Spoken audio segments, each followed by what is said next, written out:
ग्राहक सुरक्षाનો अर्थ, ख्याल, ग्राहक शोषणના વિવિધ પ્રકારો, ત્યારબાદ મિત્રો આપણે અભ્યાસ કરવા જઈ રહ્યા છીએ ગ્રાહક સુરક્ષા છે એનું મહત્વ શું.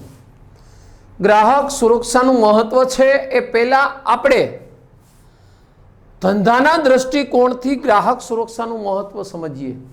બરોબર, એ ધંધાના દ્રષ્ટિકોણથી ગ્રાહક સુરક્ષાનું મહત્વ કે ભાઈ જે વ્યક્તિ બિઝનેસ કરે છે, ધંધો કરે છે, તો એને ગ્રાહક સુરક્ષા છે, ગ્રાહકનું રક્ષણ છે એ કઈ રીતે કરવાનું છે. તો એ ધંધાના દ્રષ્ટિકોણથી ગ્રાહકનું રક્ષણ એમાં 6 મુદ્દા આપણે ભણવાના છે. બરોબર, પ્રથમ, ગ્રાહક છે એ સમાજનો જ એક ભાગ છે. ધંધાએ સામાજિક જવાબદારી નિભાવવાની છે. ધંધાનો સમાજ પર પ્રભાવ છે. ગ્રાહકોના રક્ષણમાં જ ધંધાનું હિત સમાયેલું છે. સમાજના સાધન સંપત્તિનો આપણે ઉપયોગ કરવાનો છે. અને ટ્રસ્ટીશીપનો સિદ્ધાંત અને ગ્રાહક સુરક્ષા. આજે છેલ્લો મુદ્દો છે ટ્રસ્ટીશીપનો સિદ્ધાંત, જે ગાંધીજીએ આપેલો છે. એ એક્ઝામની અંદર છે, એ તમને 2 માર્ક્સની અંદર પૂછવાની શક્યતાઓ રહી. 33મો પ્રશ્ન વિભાગ સીમાં. બરોબર, કુલ મુદ્દા કેટલા થયા? તો કે 6. વન્સ અગેન, સમાજનો એક ભાગ, સામાજિક જવાબદારી, સમાજ પર પ્રભાવ, ગ્રાહકોના રક્ષણમાં સમાજનું હિત, સમાજના સાધન સંપત્તિનો ઉપયોગ, અને 6થો મુદ્દો છે ટ્રસ્ટીશીપનો સિદ્ધાંત અને ગ્રાહક સુરક્ષા. એમાં આપણે પ્રથમ મુદ્દાનો અભ્યાસ કરવા જઈએ તો સમાજનો એક ભાગ. ગ્રાહક છે એ સમાજનો એક ભાગ છે. કઈ રીતે સમાજનો એક ભાગ છે એ આપણે જોઈએ. કોઈ પણ ધંધો એ સમાજનો જ એક ભાગ છે. બરાબર, સમાજથી અલગ કરીને વિચારી શકાય નહીં. તમે તમારો બિઝનેસ છે એ સમાજથી અલગ. કોઈ જોયું કે કોઈ રણમાં કંપની નાખી? તમે કોઈ દી વિચારો કોઈ વ્યક્તિએ રણમાં સ્કૂલ ચાલુ કરી, રણમાં કોઈ બ્યુટી પાર્લર ચાલુ કર્યું? બરોબર, કારણ કે ત્યાં ન થાય. શું કામ ન થાય? કારણ કે સમાજ નથી. અને સમાજ એટલે શું? તો કે સમાજ એટલે માનવ સમુદાય. સમાજ એટલે માનવ સમુદાય. તો એ ધંધો છે, એની સ્થાપના, ધંધાનો જન્મ, ધંધાની સ્થાપના, ધંધાનો વિકાસ અને ધંધાનો અંત, આ બધી જ વસ્તુ છે ક્યાં આવે છે? તો કે સમાજમાં આવે છે. એટલે કોઈ પણ ધંધો એ સમાજનો જ એક ભાગ છે. દરેક વેપારી અન્ય આર્થિક વ્યવહારમાં બીજા વેપારીનો ગ્રાહક છે. દરેક વેપારી અન્ય, હું વેપારી છું, હું તમને વસ્તુનું વેચાણ કરું છું, પણ મેં તમને જે વસ્તુ વેચી છે એ વસ્તુ મેં બીજા પાસેથી ખરીદી કરેલી છે, તો હું ત્યાંનો ગ્રાહક છું. અહીંયા તમે મારા ગ્રાહક છો. આર્થિક વ્યવહારમાં હું બીજાનો ગ્રાહક છું. જો હું તમારું શોષણ કરી શકું તો મારું શોષણ પણ એ વ્યક્તિ કરશે, એ વેપારી કરશે. એ વેપારીએ ભૂલવું જોઈએ નહીં. ધંધાર્થીએ એ વસ્તુ છે એને મગજમાં રાખવી જોઈએ કે જો હું ગ્રાહકોનું શોષણ કરું તો હું જેની પાસેથી વસ્તુ ખરીદી કરું છું હોલસેલમાં, એ પણ વ્યક્તિ મારું શોષણ કરશે. એટલે આ મુદ્દાની અંદર એમ કહે છે કે દરેક વેપારી અન્ય આર્થિક વ્યવહારમાં બીજા વેપારીનો ગ્રાહક બને છે. બરાબર, હું ખેડૂત પાસેથી જો હોલસેલ અનાજ ખરીદતો હોય તો હું ત્યાં ખેડૂતનો ગ્રાહક છું. તો એ ખેડૂત છે એ ધારે તો મારું શોષણ કરી શકે. એ વસ્તુ ત્યાંથી હું લાવ્યો, એ વસ્તુ હું તમને વેચું અને હું જો તમારું શોષણ કરું તો સ્વાભાવિક છે કે મારું પણ શોષણ થવું જ જોઈએ. એટલે દરેક આર્થિક વ્યવહારમાં એક વેપારી બીજા વેપારીનો ગ્રાહક છે. જો ગ્રાહક શોષણ અનિવાર્ય હોય તો દરેક વ્યક્તિનું શોષણ થવું નક્કી છે. જો ગ્રાહક શોષણ છે અનિવાર્ય હોય, હમણાં મેં તમને જેમ કીધું કે મેં તમને વસ્તુનું વેચાણ કર્યું, મેં તમારું શોષણ કર્યું, કા શારીરિક કા માનસિક શોષણ કર્યું, બરાબર, કા તમારું આર્થિક શોષણ કર્યું, કા જાહેર હિતને નુકસાન કર્યું, તો સ્વાભાવિક છે કે મેં જો તમારું શોષણ કરેલું હોય શારીરિક કે માનસિક કે આર્થિક, તો સ્વાભાવિક છે મારું પણ શોષણ કોઈ જગ્યાએ થવું જ જોઈએ. બરોબર, જો ગ્રાહક શોષણ અનિવાર્ય હોય, બરોબર, તો દરેક વ્યક્તિનું શોષણ થવું જોઈએ. માટે દરેક ધંધાએ પોતાના ધંધા ઉપર ગ્રાહકોનો વિશ્વાસ વધે તેવી નીતિ અપનાવી જોઈએ અને ગ્રાહક શોષણથી દૂર રહેવું જોઈએ. જેટલા જેટલા સમાજમાં ધંધા છે એ દરેક ધંધાર્થીઓએ એવું નક્કી કરવાનું છે કે મારા ધંધાની અંદર મારો જે ગ્રાહક છે એનો વિશ્વાસ વધે. એક ગ્રાહક થયો, 2 થયા, 3 થયા, 4 થયા, 5 થયા, 10 થયા, 20 થયા, 50 થયા, 100 થયા, 1000 થયા, 2000, એમ ગ્રાહક વધતા જશે તો એનો મતલબ એવો કે ગ્રાહકને તમારા ધંધાની ઉપર વિશ્વાસ મળ્યો, તમારી પાસેથી એને વિશ્વાસ જીત્યો, તમારી પાસેથી જે વસ્તુ ખરીદી કરીને ગ્રાહક ગયો, એ ગ્રાહકને તમારી વસ્તુથી સંતોષ છે. ત્યારે એ ગ્રાહક અન્ય કોઈ પણ ગ્રાહકને કહેશે, અન્ય કોઈ પણ વ્યક્તિને કહેશે કે ભાઈ આમની પાસેથી વસ્તુ ખરીદવા જેવી છે અને એમની પાસેથી જે વસ્તુ ખરીદીએ છીએ એ ઉચ્ચ ગુણવત્તાવાળી વસ્તુ છે અને ભેળસેળ રહિત વસ્તુ છે. બરોબર, પણ ક્યારે? જો તમે ગ્રાહકોનો વિશ્વાસ જીતેલો હશે તો, જો તમે ગ્રાહકોની ફરિયાદોનો નિકાલ કરેલો હશે તો, જો તમે ગ્રાહકને શાંતિથી સાંભળેલો હશે તો જ આ વસ્તુ છે એ શક્ય બને છે અને તો જ તમે એનો વિશ્વાસ જીતી શકો છો. અને આ વસ્તુ છે એ ગ્રાહક શોષણથી આપણને દૂર રાખે છે. આપણે કોઈ વ્યક્તિનું, કોઈ ગ્રાહકોનું શોષણ કરતા નથી. That's all. પહેલો મુદ્દો. બીજું, સામાજિક જવાબદારી, સોશિયલ રિસ્પોન્સિબિલિટી જેને કહેવાય ઇંગ્લિશમાં. સામાજિક જવાબદારી એટલે સોશિયલ રિસ્પોન્સિબિલિટી કોની? તો કે ધંધાની. કઈ રીતે જોઈએ? ધંધામાં હિત ધરાવતા વિવિધ જૂથો પ્રત્યે ધંધો સામાજિક જવાબદારી ધરાવે છે. અલગ અલગ પ્રકારના જે જૂથો છે, ગ્રાહકનું જૂથ, વેપારીનું જૂથ, સરકારનું જૂથ, બરોબર, આવા અલગ અલગ પ્રકારના જે વેપારીઓ છે, જે અલગ અલગ પ્રકારના જે જૂથો છે, એમાંનું એક મહત્વનું જૂથ એટલે કોણ? તો કે ગ્રાહક. બરોબર, મેં જેમ તમને કીધું કે અલગ અલગ પ્રકારના જૂથો છે. વેપારીઓનું જૂથ હોય, ગ્રાહકોનું જૂથ હોય, નીતિ નિયમો છે એનું. તો આવા જે અલગ અલગ પ્રકારના જૂથો છે તો સામાજિક જવાબદારી ધરાવે છે. ધંધો આ બધા જૂથો પ્રત્યે સામાજિક જવાબદારી ધરાવે છે તે સાબિત થઈ ચૂક્યું છે. ધંધામાં આવક વેચાણ દ્વારા થાય છે અને વેચાણ ગ્રાહકને થાય છે. તમારા ધંધામાં જે કંઈ પ્રકારની આવક થાય, મેં એમ કીધું કે આ વખતે તો મારે 100% નફો થયો, આ વખતે મારા ધંધાની અંદર જેટલું ઉત્પાદન કર્યું હતું એ બધું જ વેચાણ થઈ ગયું, 100% નફો થયો. પણ 100% નફો કોના કારણે થયો? તો કે ગ્રાહકના કારણે. તો એ ગ્રાહક છે, બરોબર, એ ગ્રાહક છે એને તમે વેચાણ કર્યું ત્યારે તમારા ધંધામાં આવક થઈ. બાકી જો તમારા ધંધામાં ગ્રાહક ન આવે તો આવક થાય? તો કે ન થાય, ધંધો બંધ થઈ જાય. ગ્રાહક જ તમારા ધંધાને ડેવલપ કરે છે અને ગ્રાહક જ તમારા ધંધાનો એન્ડ છે. તમારા ધંધાને ગ્રાહક જ બંધ કરાવી દે છે. અમુક સમય પછી એ ગ્રાહકો તમારી વસ્તુની માંગ નથી કરતા તો ત્યાં તમારો ધંધો બંધ થઈ જાય છે.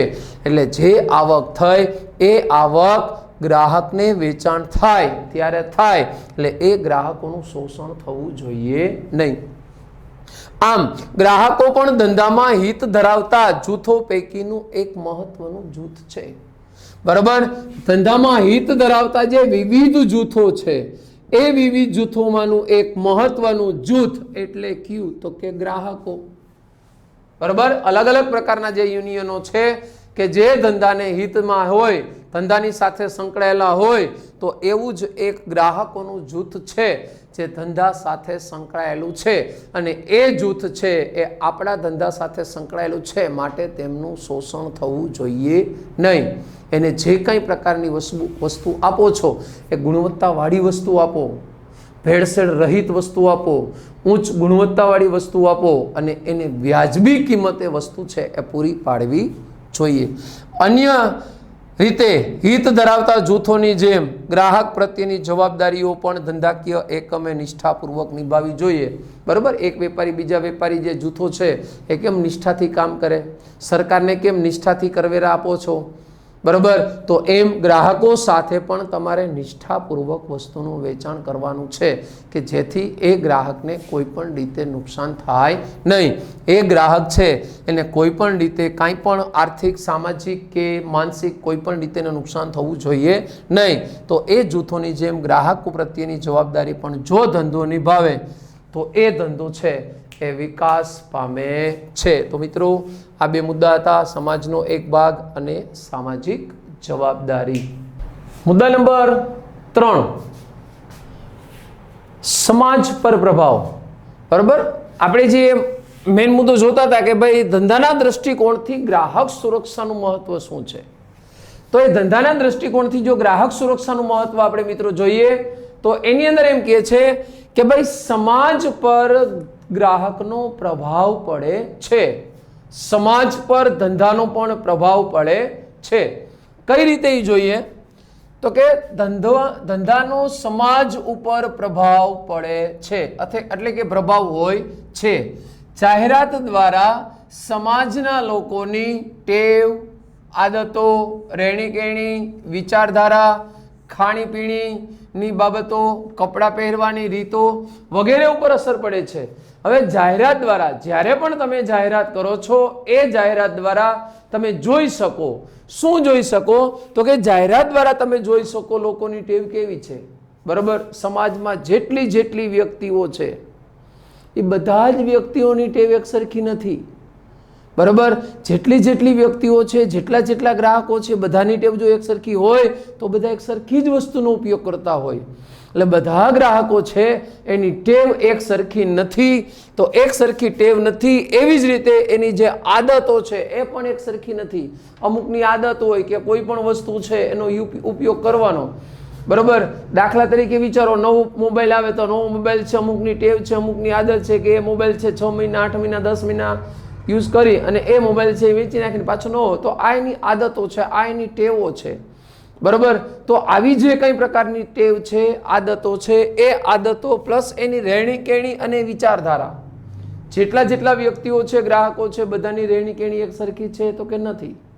બરાબર, જે તે સમાજ છે એની રહેણીકરણીને આધારે આજે ગ્રાહકો છે એ પોતાની રહેણીકરણી એ મુજબ અપનાવે છે. તો એ રહેણીકરણી પ્લસ એની વિચારધારા, બધાની વિચારધારા એક સરખી નથી. બરાબર, અમુક રૂઢિગત વિચારધારા ધરાવતા હોય, અમુક નવી વિચારધારાઓ છે એ અપનાવતા હોય. તો આવી વિચારધારા છે એ પણ ધંધો છે એ જોવે. ખાણીપીણીની બાબતો, કપડાં પહેરવાની રીતો, ખાણીપીણી તમે જોઈ શકો કે દક્ષિણ ભારતમાં જાઓ તો આપણને ખબર છે કે ત્યાં ખાણીપીણી એવી છે. બરાબર, ભાત અને મચ્છી. તો આજે ભાત અને મચ્છી છે ત્યાંની ખાણીપીણી છે. તો આપણને ખબર છે કે ભાઈ આવી વસ્તુ છે એનું ઉત્પાદન આપણે ત્યાં વધારવું જોઈએ અને આ વસ્તુ છે ત્યાં વેચવી જોઈએ. એમ કપડાં પહેરવાની રીતો છે એ બધા રાજ્યોની અંદર તમે જોઈ શકો અલગ અલગ છે. ગુજરાત છે તો ગુજરાતમાં કપડાં પહેરવાની, ખાણીપીણીની રીત રિવાજો, બરાબર, જે કંઈ આદતો છે, ટેવો છે, તો આ બધી વસ્તુ અલગ અલગ. દક્ષિણ ભારતમાં જાઓ તો ત્યાં અલગ અલગ, પૂર્વ ભારતમાં જાઓ તો ત્યાં અલગ અલગ, ઉત્તર ભારતમાં જાઓ તો ત્યાં બી અલગ અલગ. તો જેટલા રાજ્યો છે, દરેક રાજ્યોની અંદર જે કંઈ પ્રકારના ધંધાર્થીઓ છે એ ધંધાર્થીઓ ત્યાંનો જે સમાજ છે એને ધ્યાનમાં રાખી અને પોતાનો ધંધો કરે છે. તો એ કપડાં પહેરવાની રીતો વગેરે ઉપર અસર ઊભી થાય છે. આ જ કારણથી સમાજના હિતો માટે ધંધાની નીતિ યોગ્ય રાખવી તેની નૈતિક જવાબદારી બને છે. આ જ કારણથી સમાજના હિતો માટે, બરોબર, સમાજના જે વિવિધ હિતો છે, ગ્રાહકો છે, અન્ય જૂથો છે, તો એ સમાજના હિતો માટે ધંધાની નીતિ યોગ્ય રાખવી તેની નૈતિક જવાબદારી છે. કે ધંધાની નીતિ યોગ્ય એટલે કેવું તો કે ગ્રાહકોનું શોષણ થવું જોઈએ નહીં. તો એ ધંધાની નીતિ છે એ યોગ્ય રાખવી જોઈએ.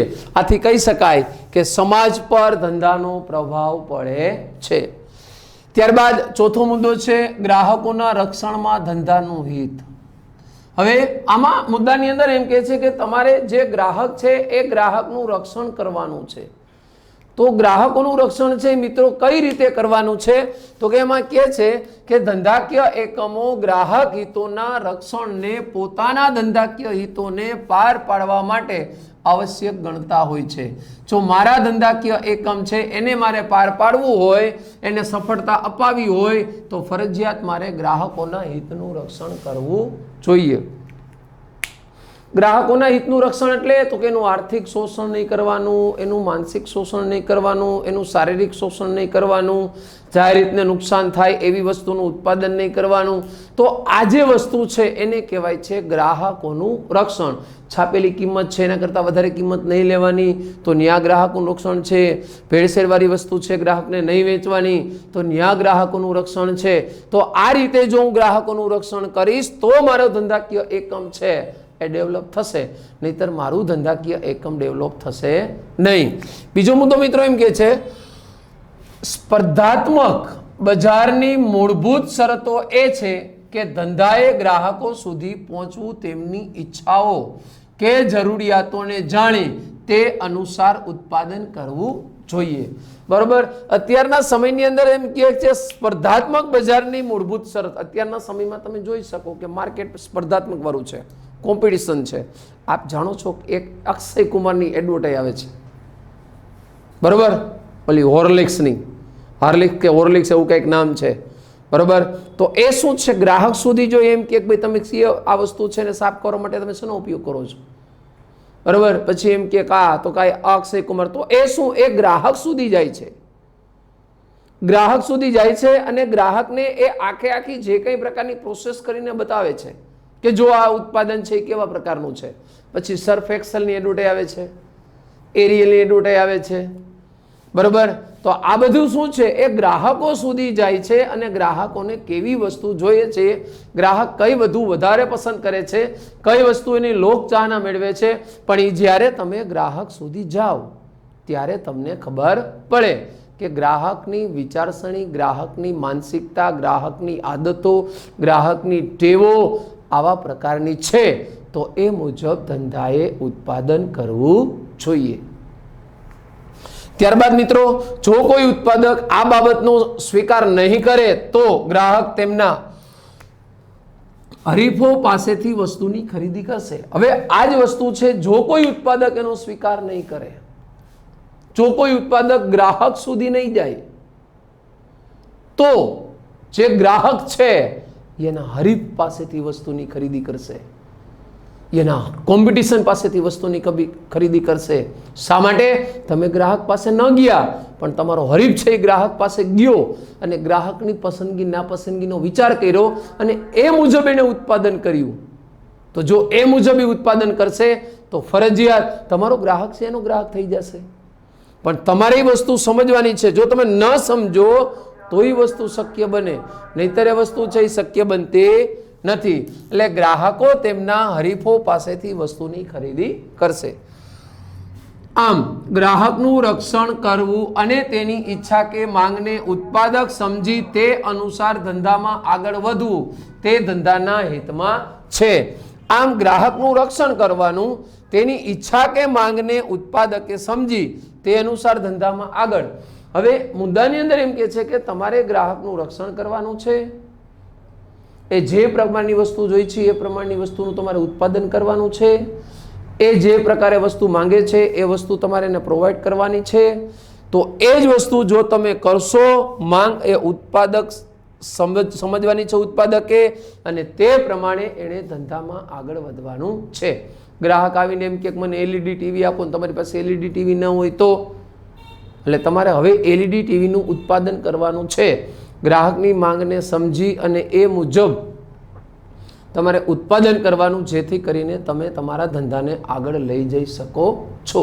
જો ગ્રાહકની ઈચ્છા અનુસાર ઉત્પાદન નહીં કરો તો તમારું ધંધાકીય એકમ છે એ કાયમ માટે બંધ થવાની શક્યતાઓ વધુ રહે છે. એટલે એના હિતનું રક્ષણ કરવાનું, એની ઈચ્છા અનુસાર, માંગ અનુસાર ઉત્પાદક સમજવાનું અને ધંધાએ આગળ વધવાનું છે. સંતોષાયેલો ગ્રાહક માત્ર પુનઃ ખરીદી કરતો નથી. ખાસ યાદ રાખજો કે જે ગ્રાહક તમારી પાસેથી વસ્તુની ખરીદી કરી છે, જે ગ્રાહકને તમારી વસ્તુથી સંતોષ થયો છે, જે ગ્રાહકનું તમે રક્ષણ કરેલું છે, જે ગ્રાહકની ઈચ્છા અનુસાર તમે ઉત્પાદન કરી અને તમે એને વસ્તુ આપેલી છે, તો એ ગ્રાહક છે એ તમારી પાસેથી પુનઃ ખરીદી કરતો નથી. જોજો, પુનઃ ખરીદી કરતો નથી, પરંતુ તેની સાથે જોડાયેલા વિવિધ સામાજિક જૂથોને વસ્તુ કે સેવાની તેમને મળેલો સંતોષ છે એના માટે જણાવે છે. પુનઃ ખરીદી નથી કરતો એ વ્યક્તિ, એ ગ્રાહક, ખાસ યાદ રાખજો, તમારી વસ્તુથી એને જેટલો સંતોષ મળેલો છે, તમારી વસ્તુ છે એ વ્યક્તિને જે કંઈ પ્રકારની ઉપયોગી આવી છે અને એ સંતોષકારક એણે એનો ઉપયોગ કરેલો હોય તો એ વ્યક્તિ પુનઃ ખરીદી કરતો નથી, પણ એની અંદર એને મળેલો સંતોષ છે એ અન્ય 4-5 વ્યક્તિઓને, 10-15 વ્યક્તિઓને, 20-50 વ્યક્તિઓને કહે છે કે આ વસ્તુ એટલે બેસ્ટ. બરાબર, મેં કોઈ વસ્તુની ખરીદી કરેલી હોય તો હું એમ કહું કે ભાઈ આ વસ્તુ ખરેખર બહુ સારી છે, આ ઉત્પાદકની વસ્તુ છે એ બહુ મસ્ત છે, ઓછી કિંમતમાં ગુણવત્તાવાળી વસ્તુ છે, તો હું અન્ય કોઈ વ્યક્તિને કહું, એ 2 ને કહે, 4 ને કહે, 10 ને કહે, 15 ને કહે, 100 ને કહે, 200 ને કહે, તો ધીમે ધીમે ઉત્પાદક છે એનો પણ વિકાસ થશે, ઉત્પાદનમાં પણ વધારો થશે અને ગ્રાહકો છે એ પણ વધારે આકર્ષાય છે.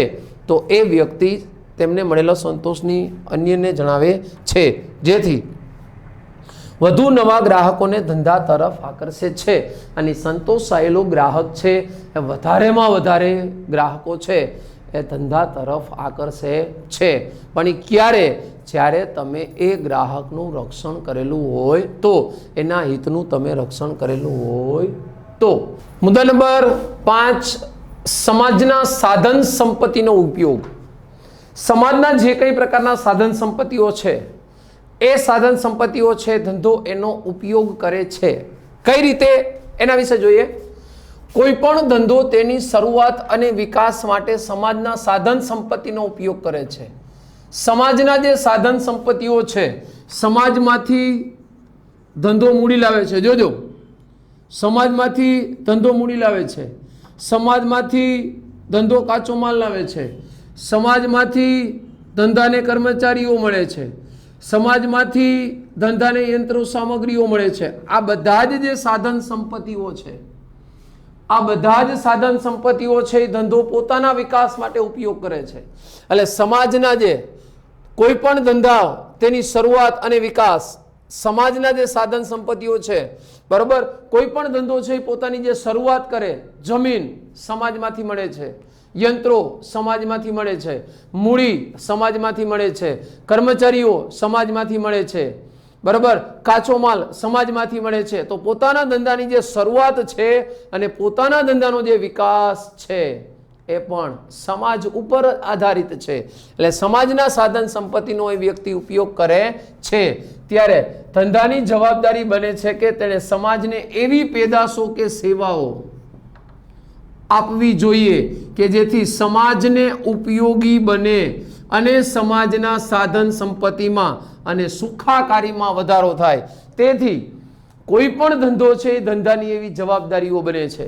બરાબર, હું જો બિઝનેસ કરતો હોય, હું જો ધંધો કરતો હોય તો મારી જવાબદારી પણ, મારી રિસ્પોન્સિબિલિટી એવી બને, બરાબર, કે મારે જે કંઈ પ્રકારની પેદાશ એટલે વસ્તુ, હું જે કંઈ પ્રકારની પેદાશ કે વસ્તુનું ઉત્પાદન કરું છું અથવા હું જે કંઈ પ્રકારની સેવા છે એનું ઉત્પાદન કરું છું, તો એ પેદાશ અને એ સેવા છે એ સમાજને મારે આપવી જોઈએ, જેથી કરીને એ વસ્તુ છે એ સમાજને ઉપયોગી બને. બરાબર, હમણાં જ સમયમાં COVID-19ની અંદર જે સેનેટાઇઝ છાંટવાનું જે મશીન હતું, સેનેટાઇઝરનું જે મશીન હતું, એ રાજકોટ જિલ્લાની એક નામાંકિત કંપની છે એનું ઉત્પાદન કર્યું અને એ સમાજને આપ્યું, સમાજના ઉપયોગ માટે આપ્યું. બરાબર, સમાજને એમ કીધું કે ભાઈ લ્યો આનો ઉપયોગ તમે સમાજ માટે કરો. તો એને શું કીધું? તો કે સમાજમાંથીને જ મને મૂડી મળી, સમાજમાંથીને જ મને યંત્રો મળ્યા, સમાજ પાસેથી જ મને કર્મચારીઓ મળ્યા, સમાજ પાસેથી મને કાચો માલ મળ્યો અને મેં એ વસ્તુનું ઉત્પાદન કર્યું અને એ જ વસ્તુ એને સમાજના ઉપયોગની અંદર આપી. બરાબર, તો આવું જ ધંધા એ વસ્તુ છે એ સમાજ પાસેથી મેળવી અને એ સાધન સંપત્તિ છે એ સમાજને આપવાની છે, જેથી કરીને સમાજની પણ સુખાકારીમાં વધારો થાય છે. તો એ સમાજની સુખાકારી કઈ રીતે વધારવી એ ધંધાએ ધ્યાન રાખવું જોઈએ, બરાબર. વધારેમાં વધારે રોજગારી આપો, સમાજની સુખાકારી વધે. ઉચ્ચ ગુણવત્તાવાળી વસ્તુઓ સમાજને ઓછી કિંમતે આપો, સમાજની સુખાકારી વધે. સમાજમાં બેરોજગારી છે એનું નિવારણ લાવો, સમાજમાં સુખાકારી વધે, બરાબર. તો આ રીતે સાધન સંપત્તિનો ઉપયોગ છે સમાજ માટે કરવાનો છે. માટે કહી શકાય કે સમાજના સાધન સંપત્તિનો ધંધો ઉપયોગ કરે છે. છઠ્ઠો મુદ્દો મિત્રો એમ કે છે ટ્રસ્ટીશીપનો સિદ્ધાંત અને ગ્રાહક સુરક્ષા. એક્ઝામ માટે આ મુદ્દો છે ખૂબ જ આઈએમપી છે, ખૂબ જ અગત્યનો છે, બરાબર. કારણ કે એક્ઝામની અંદર આ મુદ્દો છે 33મો પ્રશ્ન 2 માર્કની અંદર પૂછવાની શક્યતાઓ રહી. શું કે છે જો, ગાંધીજીના વાલીપણાના સિદ્ધાંત મુજબ સમાજ જેને જે સંપત્તિ આપી છે તેનો ઉપયોગ તેમણે સમાજની વ્યક્તિઓ માટે કરવાનો છે. હવે ગાંધીજીએ વાલીપણાનો જે સિદ્ધાંત આપ્યો, બરાબર, એ વાલીપણાના સિદ્ધાંતની અંદર ગાંધીજી એમ સૂચવે છે કે સમાજે જેને જે સંપત્તિ આપી છે, બરાબર, બધાને સંપત્તિ સમાજે જ આપી છે. હું મોટા ઉદ્યોગપતિ છો તો ઉદ્યોગપતિ હું છું એનું કારણ શું છે? તો કે સમાજ છે. મારી પાસે 8-10 કંપનીઓ છે તો 8-10 કંપનીઓ મારી પાસે છે તો એ કોનું પરિણામ છે? તો કે સમાજનું છે. સમાજે મને પ્રોફિટ કરાવ્યું ત્યારે મેં 8-10 કંપની છે એની સ્થાપના કરી, બરાબર. આખા વર્લ્ડમાં મારું ધનિકપતિમાં નામ છે, હું ધનિકપતિ છું, કારણ શું? તો કે સમાજ છે, બરાબર. એટલે સમાજે જેને જે સંપત્તિ આપેલી છે, બરાબર, એ સમાજે જે સંપત્તિ આપેલી છે તો તે સંપત્તિનો ઉપયોગ તેના સમાજની વ્યક્તિઓ માટે જ કરવો જોઈએ, બરાબર. હું કંપની નાખું તો મેં કંપની નાખી તો હું એ કંપનીનો ઉપયોગ છે સમાજ માટે જ કરું. સારી ઉત્પાદનવાળી વસ્તુ બનાવું, ઊંચી ગુણવત્તાવાળી વસ્તુ બનાવીને નીચી કિંમત રાખું, સમાજને આપું, સમાજની સુખાકારી વધે. કારણ કે સમાજ પાસેથી જ મને નફો મળેલો છે તો મારે એનો ઉપયોગ છે સમાજ માટે જ કરવાનો છે, બરાબર. એટલે એ સમાજની વ્યક્તિ માટે તેનો ઉપયોગ કરવો જોઈએ. ગ્રાહક માટે ગાંધીજી કહે છે, હવે ગ્રાહક માટે ગાંધી બાપુ શું કહે છે? તો કે ગ્રાહક માટે ગાંધીજી કહે છે કે ગ્રાહક એ ધંધાની જગ્યાએ આવતો સૌથી અગત્યનો માણસ છે. ખાસ યાદ રાખજો કે જે ગ્રાહક છે એ ધંધાની જગ્યાએ આવતો સૌથી અગત્યનો માણસ છે. એટલે જ આપણે એમ કહીએ છીએ કે ગ્રાહક બજારનો રાજા છે. ગ્રાહક શું છે? બજારનો રાજા છે. રાજા જેમ કહે ને એમ જ પ્રજા કરે. રાજા જેમ કહે એમ જ પ્રજા કરે. પ્રજા જેમ કે એમ રાજાએ નથી કરવાનું, બરાબર. રાજા જેમ કે એમ પ્રજાએ કરવાનું છે. એટલે એ ગ્રાહક છે એ બજારનો રાજા છે, બરાબર. કારણ કે ગ્રાહક એમ કહેશે કે મને આવી વસ્તુ ગમે છે, આવી નથી ગમતી, તો કઈ ધંધો એમ થોડું કહેશે કે જવા દો, ન ગમતી હોય તો બીજે જ લઈ લ્યો, હાઈલાવો છો હરાવે એમ કહે ન કહે, પણ એને તક આપે છે કે આવી વસ્તુનું તમે ઉત્પાદન કરો. માટે એમ કહે છે કે ધંધાની જગ્યાએ આવતો સૌથી અગત્યનો માણસ છે કોણ? તો કે ગ્રાહક. આપણા પર તે આધારિત નથી. આપણો એટલે ધંધા પર, એ આપણા પર આધારિત નથી, પરંતુ આપણે તેના પર આધારિત છીએ.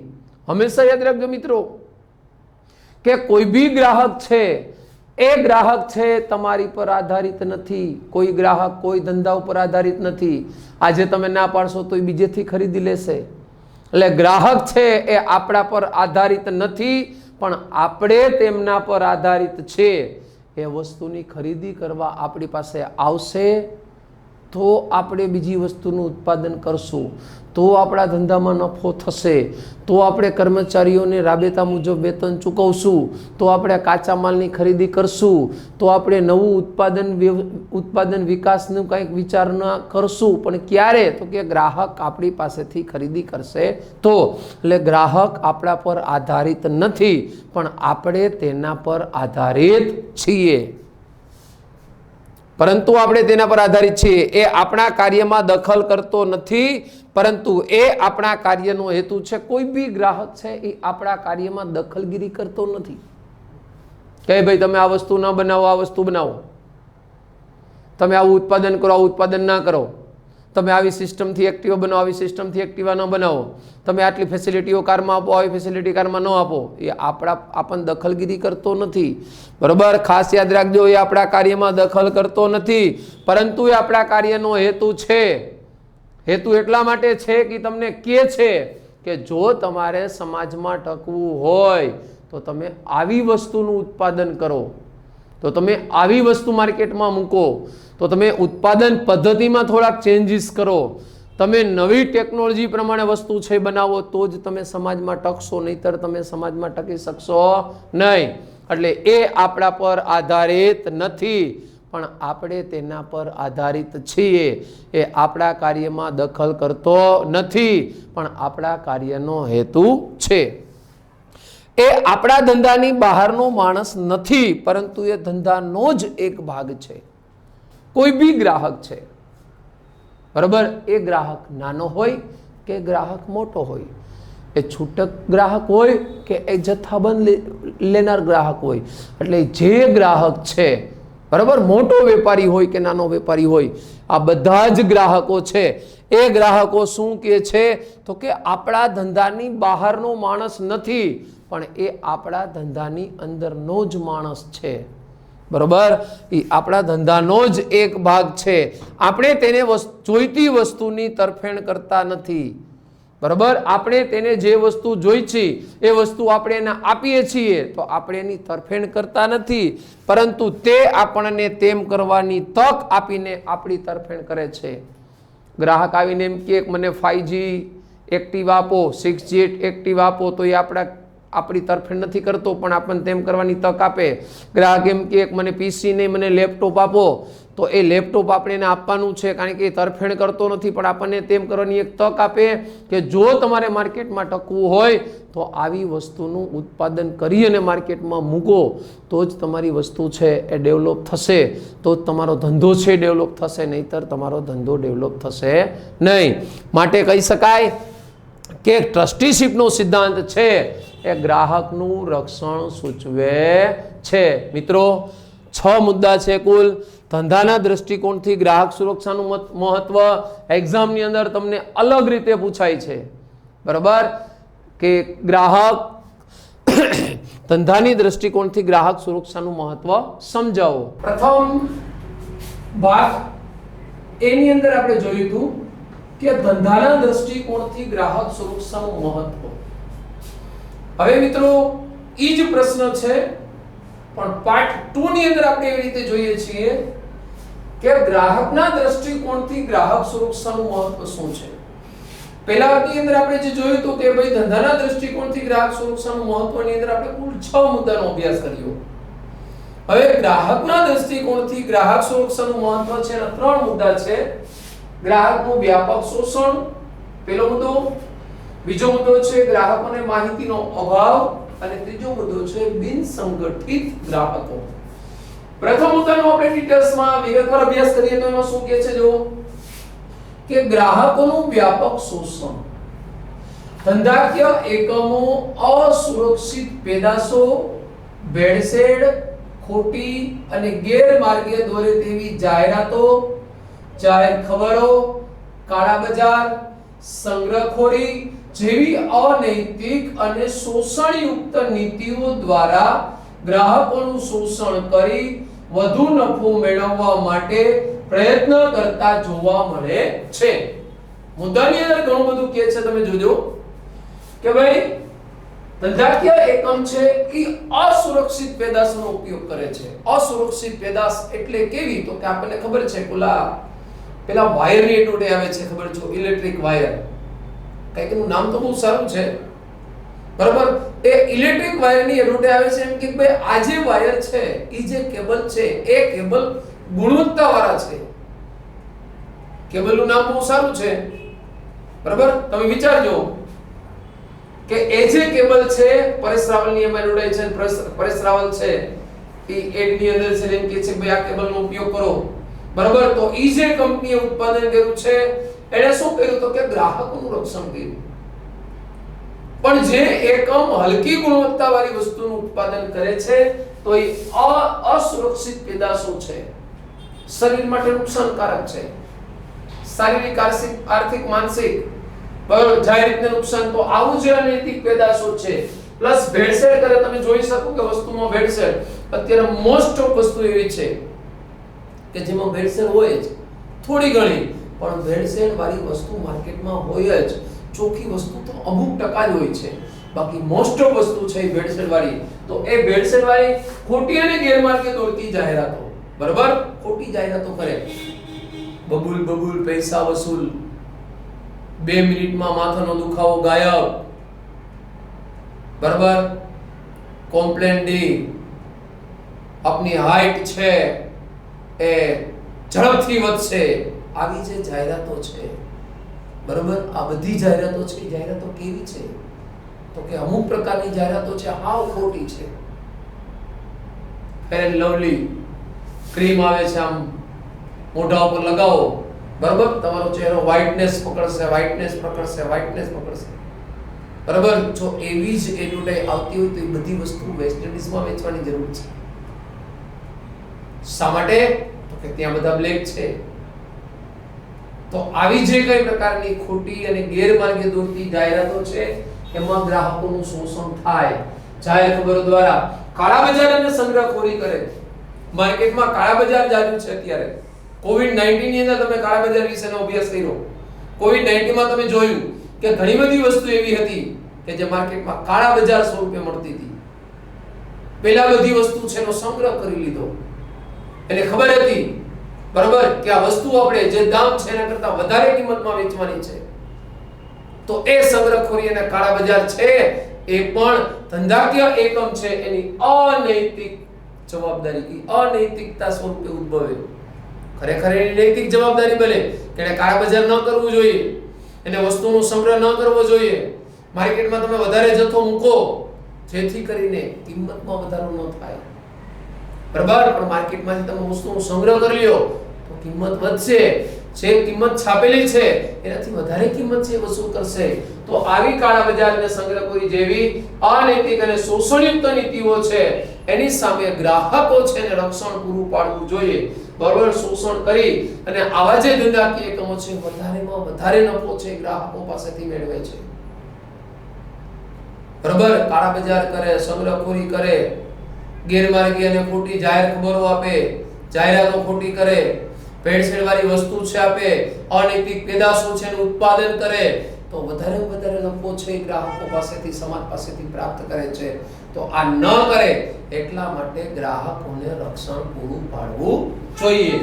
ધંધાકીય એકમની આવી ખોટી અને ગેરવ્યાજબી નીતિ સામે ગ્રાહકોને રક્ષણ આપવું અત્યંત જરૂરી છે.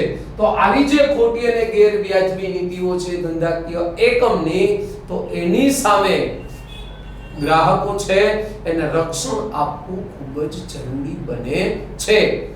તો એ રક્ષણ છે એ આપવું ખૂબ જ જરૂરી છે. મુદ્દા નંબર 2, ગ્રાહકોને માહિતીનો અભાવ. પહેલા મુદ્દાની અંદર આપણે એવી રીતે જોયું કે ગ્રાહકોનું વ્યાપક એટલે બધી જ જગ્યાએ ભેળસેળવાળી વસ્તુ ગ્રાહકોને વેચાય છે. સંગ્રહખોરી ગ્રાહકોમાં થાય છે. વેપારીઓ સંગ્રહખોરીને સટ્ટાખોરી કરે છે. બીજો મુદ્દાની અંદર એમ કે છે કે ગ્રાહકોને માહિતીનો અભાવ છે. એમાં શું કહે છે જોઈએ મિત્રો, કે ગ્રાહકોને પોતાના હકો અને કાયદા દ્વારા મળતી રાહતો વિશે જાણકારી નથી, અથવા જાણે છે પરંતુ આવા પગલાં ભરવા અચકાય છે.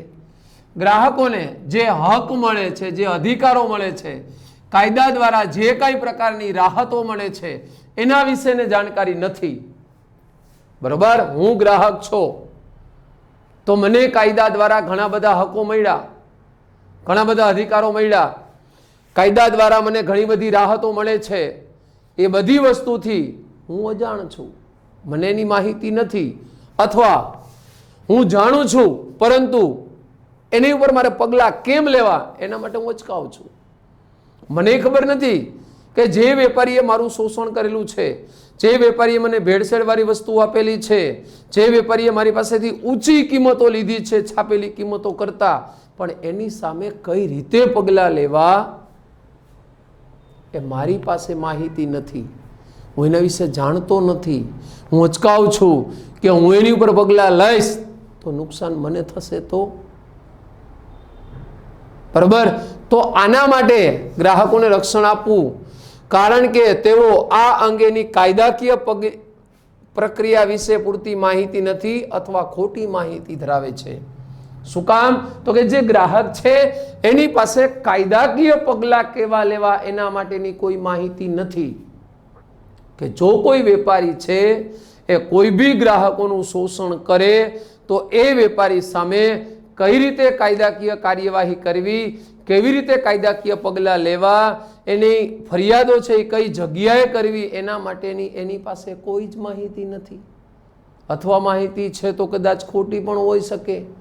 અને ખોટી માહિતી ખોટા પગલાં તમે લ્યો તો તમારી માથે કાયદેસરની કાર્યવાહી થાય. કા તમારી પાસે માહિતી છે, એ માહિતી છે એ કઈ જગ્યાએ ઉપયોગ કરવો, કેવા કાયદાકીય પગલાં લેવા એના વિશે તમને ખબર નથી. અથવા તમારી પાસે માહિતી છે એ ખોટી માહિતી છે. બીજી વસ્તુ, ગ્રાહકોને પોતાના હકો અંગે જાગૃત કરવા અત્યંત જરૂરી છે. હવે ગ્રાહકો છે એને જે હકો મળે છે,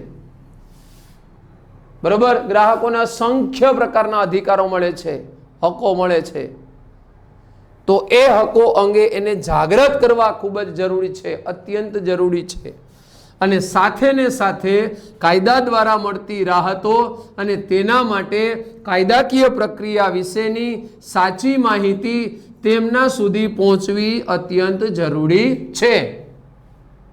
ગ્રાહકોને પોતાના હકો અને અંગે જાગૃત કરવા ખૂબ જ જરૂરી છે, અત્યંત જરૂરી છે. એને કહેવું પડે કે ભાઈ તું ગ્રાહક છો, તને આટલા આટલા અધિકારો મળે છે, જે અધિકારનો તમે ઉપયોગ કરવો. બિલ મેળવવાનો તમારો અધિકાર છે. જો કોઈ વેપારી તમને બિલ ન આપે તો તમે એની માટે કાયદેસરની કાર્યવાહી કરી શકો. બરાબર, વસ્તુ છે એ ખરાબ હોય તો એને બદલી આપવો. બરાબર, એ ઉત્પાદકની જવાબદારી છે, તમારો અધિકાર છે એનો ઉપયોગ કરવાનો. પસંદગીનો તમને અધિકાર છે. તો આવા અસંખ્ય અધિકારો તમને મળે છે. તો એ અધિકારો અંગે તમને જાગૃત કરવા ખૂબ જ જરૂરી છે. સાથે ને સાથે કાયદા દ્વારા તમને કેટલી રાહતો મળે એ રાહતો છે, અને તે માટે કાયદાકીય પ્રક્રિયા છે એના વિશેની માહિતી છે, સાચી માહિતી તમારા સુધી એટલે કે ગ્રાહકો સુધી પહોંચાડવી જરૂરી છે. તો જ એ ગ્રાહક છે એનો યોગ્ય ઉપયોગ કરી શકે છે. તો આને કહેવાય મિત્રો ગ્રાહકોને માહિતીનો અભાવ. મુદ્દા નંબર 3 અને છેલ્લો, બિન સંગઠિત ગ્રાહકો. હવે બિન સંગઠિત ગ્રાહકોની અંદર શું કે છે? એક વ્યક્તિ તરીકે ગ્રાહક નબળો પુરવાર થાય. મને ખબર છે કે એક લાકડીને હું આમ કરી નાખું તો લાકડી તૂટી જાય. એક લાકડી છે ને હું આમ વારી નાખું તો લાકડી તૂટી જાય, પણ આખો લાકડીનો ભારો છે જો મને આપવામાં આવે તો મારી તાકાત નથી કે હું એને તોડી શકું, કારણ કે એમાં સંગઠન થઈ ગયું. એમ એક ગ્રાહક છે એ વેપારી સામે ફરિયાદ કરે તો કદાચ એ વેપારી છે એ ગ્રાહકને હતો નહોતો કરી દઈએ, પણ એક સાથે આખું ગ્રાહક મંડળ જો વેપારી સામે ફરિયાદ કરે તો ફરજિયાત વેપારીએ એનું જે ફરિયાદ છે એનો યોગ્ય નિકાલ કરવો પડે. એટલે એક વ્યક્તિ તરીકે ગ્રાહક નબળો પુરવાર થઈ શકે, પરંતુ ઘણા બધા ગ્રાહકો સંગઠિત થઈ પોતાની સુરક્ષા એકમ દ્વારા પોતાના હિતોનું રક્ષણ ખૂબ જ સારી રીતે કરી શકે. ઘણા બધા ગ્રાહકો છે એક સાથે એકઠા થાય, સંગઠિત થાય, યુનિટ બને. બરાબર, તો એ ગ્રાહક સુરક્ષા એકમ દ્વારા પોતાનો જે હિત છે એ હિતનું સારી રીતે રક્ષણ કરી શકે છે. પણ એક વ્યક્તિ તરીકે ગ્રાહક નબળો પુરવાર થાય, પણ જો આખું ગ્રાહક સુરક્ષા મંડળ છે એ સાથે રહે, એક યુનિટી બનાવે તો પોતાના હિતનું રક્ષણ સારી રીતે કરી શકે છે. ભારતમાં પણ આવી ગ્રાહક સુરક્ષા માટેની સંસ્થાઓ કાર્ય કરતી થઈ છે. ભારતની અંદર પણ આવી ઘણી બધી સંસ્થાઓ છે. CCC, consumer coordination council. બરાબર, કન્ઝ્યુમર કોઓર્ડિનેશન કાઉન્સિલ છે મુંબઈની અંદર, દિલ્હીની અંદર, અમદાવાદની અંદર. આવી ઘણી બધી સંસ્થાઓ છે એ ગ્રાહક સુરક્ષા માટે કાર્ય કરે છે. તો આવી સંસ્થાઓ છે એ ગ્રાહકોના રક્ષણ માટેનું કાર્ય કરે, છતાં ગ્રાહક સુરક્ષા સંસ્થાઓ ખૂબ જ મજબૂત બને ત્યાં સુધી ગ્રાહકોને કાયદા દ્વારા સુરક્ષા આપવી ખૂબ જ જરૂરી છે. તેમ છતાં જ્યાં સુધી ગ્રાહક સુરક્ષાનું મંડળ મજબૂત ન થાય, આવી સંસ્થાઓ છે કાર્ય કરતી છે, અને એ ગ્રાહક સુરક્ષા સંસ્થાઓ ખૂબ જ મજબૂત ન બને ત્યાં સુધી જે ગ્રાહકો છે એ ગ્રાહકોને કાયદા દ્વારા પૂરતા પ્રમાણમાં સુરક્ષા મળવી જોઈએ. તો મિત્રો, આ હતો પાર્ટ બી, એટલે કે એ અને બી ની અંદર ગ્રાહકના દ્રષ્ટિકોણથી ગ્રાહક સુરક્ષાનું મહત્વ, જ્યારે પણ આ મુદ્દો તમે અભ્યાસ કરો બી, બરાબર, ત્યારે એની પીડીએફ છે નજર સમક્ષ રાખવાની અને ત્યારબાદ એનો વિડીયો જોવાનો, જેથી કરીને તમને કોઈ બી પ્રકારનો પ્રોબ્લેમ સમજવામાં થાય નહીં. જય હિન્દ મિત્રો.